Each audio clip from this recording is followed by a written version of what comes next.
ప్రతిరోజూ పక్కింటావిడ బట్టలు చూసి విమర్శించేది. కాని ఒక ఉదయం ఆమె చూసింది ఆమె జీవితాన్ని మార్చేసింది. పక్కవారిని తప్పుపట్టే ముందు మన లోపాన్ని సరిచేసుకోవాలి. జీడిగుంట శ్రీనివాసరావుగారి చూపులోపం కథ ఈ నీతిని బోధిస్తుంది. సచిన్ రమణిలది కొత్త కాపురం. సచిన్ ఒక సాఫ్ట్వేర్ కంపెనీలో మేనేజర్గా పనిచేస్తుంటే రమణి ఊరగాయలు తయారుచేసి ఆన్లైన్లో ఆర్డర్లు తీసుకుని సప్లై చేస్తుంది. ఇన్కం బావుండడంతో ఒక ఇండిపెండెంట్ బిల్డింగ్ని కొనుక్కున్నారు. చుట్టాలందర్నీ పిలిచి పెద్ద ఎత్తున గృహప్రవేశం చేసుకుని నూతన గృహంలో ప్రవేశించారు. హడావుడి తగ్గిన తర్వాత రమణి తన బెడ్రూం కిటికీ నుండి చూస్తే పక్కనే ఉన్న ఒక పాతకాలపు పెంకుటిల్లు, దాని వెనక ఉన్న విశాలమైన పెరడు కనిపిస్తుంది. ఇల్లు పెంకుటిల్లైనా అంత పెద్ద ఖాళీ స్థలముండటం, అటువంటి స్థలముంటే తన ఊరగాయల తయారీకి ఎంతో ఉపయోగపడేది కదా అనుకుంది. రమణికి చేతిలో డబ్బులాడటంతో తనంత తెలివితేటలుగల భార్య దొరకడం భర్తకు అదృష్టం అనుకునేది. పనిమనిషిని కూడా మంచి బట్టలు కట్టుకుని రావాలి అని చెప్పేది. ప్రతి వారిలో ఏదో ఒక వంక కనిపెట్టి భర్త సచిన్ ఇంటికి రాగానే వినిపించేది. మనకెందుకు రమణి, వారి పరిస్థితులేమిటో మనకు తెలీదు కదా, ఎందుకందర్లో లోపాలు వెతుకుతావు అనేవాడు. ఎందుకంటే మా పుట్టింట్లో ఎంతో శుభ్రత పాటించేవాళ్లం, అందుకే అనేది రమణి. ఒకరోజు డాబామీద గుమ్మడి వడియాలు పనిమనిషి సుభద్రతో పెట్టిస్తూ పెంకుటిల్లు ముందు మంచం వేసుకుని కూర్చుని ఉన్న 60 ఏళ్ల ఆవిడను చూసి, బావున్నారా, నా పేరు రమణి, మేము ఈ ఇంట్లోనే ఉంటున్నాము, మీ పేరేమిటి అని పరిచయం చేసుకుంది. మంచిది, కొన్నాళ్ల క్రితం గృహప్రవేశం చేసుకున్నారు కదా, గమనించాను. నా పేరు తులసమ్మ, వయసులో ఉన్నప్పుడు నన్ను తులసి అనేవాళ్లు అంది నవ్వుతూ. మీరొక్కరేనా, బాబాయ్గారు కనిపించరు అంది రమణి. బాబాయ్గారు ఈ ఊరిలో ఉన్న శివాలయంలో పూజారి, అందుకే తెల్లవారుజామున గుడికి వెళ్ళిపోతారు. నేనొక్కదాన్నే ఇంట్లో ఉంటాను. మీ వ్యాపారం బాగానే ఉన్నట్టుంది, రోజూ ఇంటికి ర్యాపిడో వాళ్లు వస్తుండటం చూశాను అంది తులసమ్మగారు. సాయంత్రం భర్త రాగానే విషయం చెప్పి వ్యాపారం బాగానే ఉన్నట్టుంది అని దిష్టికొట్టేసింది ఆ పెంకుటిల్లావిడ అంది.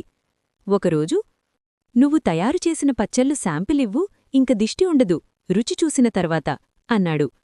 అంటే నేను పెట్టే పచ్చళ్ళు రుచిగా ఉండవనేగా మీరనేది, రుచిగా లేకపోతేనేనా ఇన్ని ఆర్డర్లు వస్తున్నాయి, ఇంటిలోన్ డబ్బులు నా సంపాదన నుంచి అనేది గుర్తుపెట్టుకోండి అంది. మర్నాడు ఉదయాన్నే లేచి కాఫీ తాడుతూ కిటికీలోనుంచి పెంకుటిల్లువైపు చూసింది. తన పెరట్లో బట్టలుతుక్కుని తాడుమీద ఆరవేసుకుంటున్న తులసమ్మగారిని చూసి, ఏమిటో ఆ బట్టలు ఉతికిందా లేదా, ఎక్కడి మరకలక్కడే ఉన్నాయి, అంతగా పనిచేసుకోలేకపోతే పనిమనిషిని పెట్టుకోవాలి అనుకుంది. మర్నాడు కూడా ఆరేసిన బట్టలు మురికిగా ఉండటం చూసి, సచిన్, ఒక్కసారిటు రావా అని పిలిచింది. సచిన్ ఆఫీస్ బ్యాగ్ సర్దుకుంటూ ఆమె దగ్గరికి వచ్చాడు.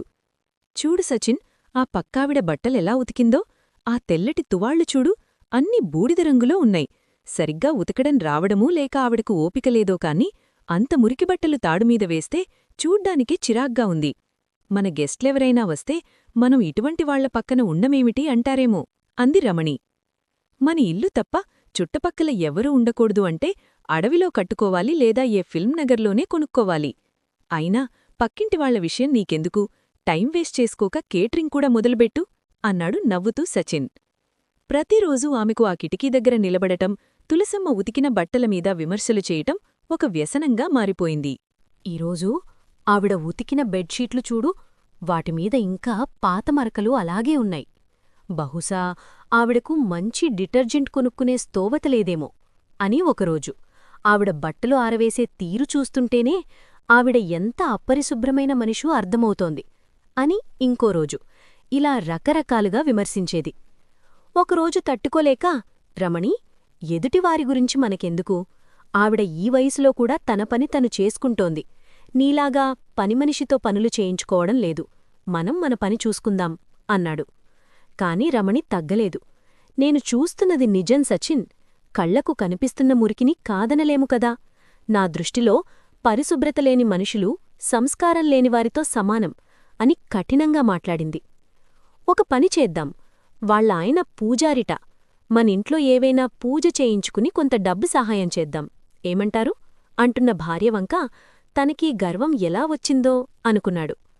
ఆ రాత్రి ఏదో సినిమా చూసి లేటుగా పడుకున్న రమణి 10 గంటలకు లేచింది. ఆదివారం అవ్వడంతో అప్పటికే నిద్రలేచిన సచిన్ వేడివేడి టొమాటో బాత్, ఫ్లాస్క్లో వేడి కాఫీ పోసి డైనింగ్ టేబుల్ మీద పెట్టి న్యూస్ చూస్తున్నాడు. ఆవలించుకుంటూ హాల్లోకి వచ్చిన భార్యను చూసి, గుడ్ మార్నింగ్, రమణి, త్వరగారా, ఈరోజు ఆ పక్కావిడ బట్టలు చూడు, నువ్వు షాక్ అవుతావు అన్నాడు. ఆత్రంగా కిటికీ దగ్గరికి వెళ్లి చూసింది. ఆమె కళ్ళు ఒక్కసారిగా విచ్చుకున్నాయి. ఆమె నమ్మలేకపోయింది. ఆ తాడుమీద ఆరవేసిన బట్టలు సూర్యకాంతిలో తళతళలాడుతూ కనిపించాయి. చూశారా సచిన్, ఈరోజు ఆవిడ బట్టలు ఎంత తెల్లగా ఉతికిందో? బహుశా ఆవిడ వాషింగ్ మిషన్ కొని ఉండాలి. మొత్తానికి ఆవిడలో మార్పు వచ్చింది అంది. అప్పుడు సచిన్ భార్య భుజంపై చేయివేసి, రమణి, ఆవిడలో ఏ తేడా లేదు. నిజానికి తేడా నువ్వు చూసే కిటికీ అద్దంలో ఉంది.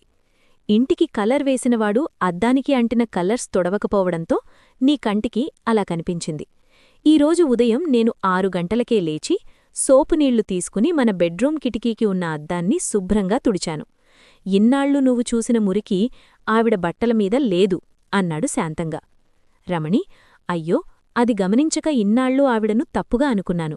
తను చూసిన ప్రతి మురికి, ప్రతి మరక తన అద్దానిదే అని తెలిసాక సిగ్గుపడింది. సచిన్ మెల్లగా ఆమెను కూర్చోబెట్టి ఇలా అన్నాడు. రమణి, ఈ ఒక్క అద్దమే కాదు, నువ్వు నీ మనసులో కూడా ఒక మురికి పొరను ఏర్పరచుకున్నావు. అందుకే నీకు ఎదుటివారిలో లోపాలు మాత్రమే కనిపించాయి. ఇందాక నేను పూజారిగారిని పలకరించాను. ఆయన చెప్పారు, వాళ్లబ్బాయి ఆర్మీలో మేజర్, సరిహద్దుల్లో ఉండి మన దేశాన్ని కాపాడటానికి కృషి చేస్తున్నాడు. ఏడాదికి ఒక 10 రోజులు వచ్చి తల్లిదండ్రుల దగ్గర ఉంటాడట. పూజారిగారు అంతకుముందు ప్రైవేట్ కంపెనీలో ఉద్యోగం చేసి రిటైర్ అయ్యి ఖాళీగా ఉండకుండా గుడిలో పూజారిగా ఉంటున్నారట. ఒకసారి వెళ్ళి ఆవిడను ఆప్యాయతగా పలకరించి, ఏదైనా అవసరమైతే నువ్వు వస్తానని చెప్పిరా అన్నాడు సచిన్. రమణి కళ్లల్లోంచి నీళ్లు ధారగా కారాయి. ఆమెకు తను చేసిన పాపం అర్థమైంది. ఇన్నాళ్లు తను సాటి వ్యక్తిని నిందిస్తూ కాలం గడిపింది. కిటికీలోంచి చూసింది. ఇప్పుడు అద్దం ఎంత స్వచ్ఛంగా ఉందో ఆమె ఆలోచనలు కూడా అంతే స్పష్టంగా మారాయి. ఆమె వెంటనే కిందికి వెళ్ళి తనను తులసమ్మగారికి పరిచయం చేసుకుని ఆవిడ తాడుమీద బట్టలు ఆరవేస్తుంటే, అమ్మా, నన్ను మీ కూతురిలా అనుకుని ఈ బట్టలు ఆరవేయడంలో సహాయం చేయనివ్వండి అని అడిగింది. మనసులో మురికి పెట్టుకుని ఎవరిని చూసినా ఏదో ఒక లోపం కనిపించడం సహజం. ఎదుటివారిలో కూడా ఏదో తెలియని గొప్పతనం ఉంటుంది అనుకుంటే అందరూ మనవాళ్లే అనిపిస్తుంది. శుభం. కథ విన్నందుకు ధన్యవాదాలు. మరిన్ని చక్కటి కథల కోసం, కవితల కోసం, ధారావాహికల కోసం మన తెలుగు కథలు.com సందర్శించండి. థాంక్యూ.